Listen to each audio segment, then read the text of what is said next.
think there's many factors, of course. Broadly, of course, the whole China plus one.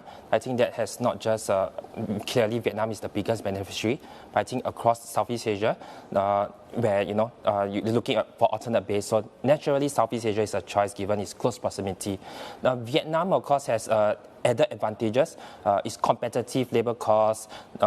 Market access, it has a whole slew of FTAs, so that makes it a lot easier to export to other markets, like, for example, the EU. So just a couple of years ago, they just signed a FTA with the EU.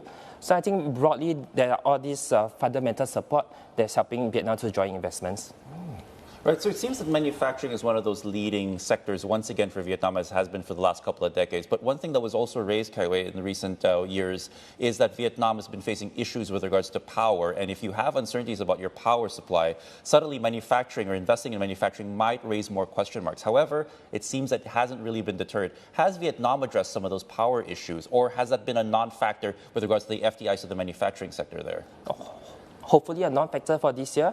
So last year, I think it's this time last year where you had the whole demand-supply imbalance in the power sector, where because of the scorching weather, so demand soared, and on the other side of things, given the hot weather, so the reservoirs dry up, so you have shrinking supply.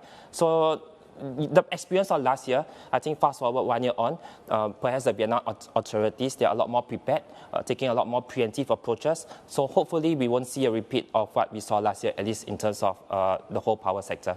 Have issues with the property sector in Vietnam, especially as we know with Van Tin Phat's recent collapse and the conviction of their chairwoman. Has that weighed on foreign investment sentiment? On the surface, it doesn't seem like it has, but when you dig deeper, is that something that might constrain or keep FDIs perhaps stuck in third or fourth gear?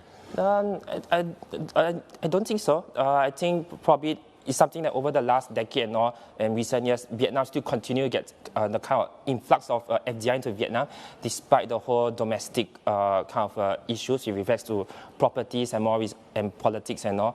Vietnam still remains a bright spot across this region.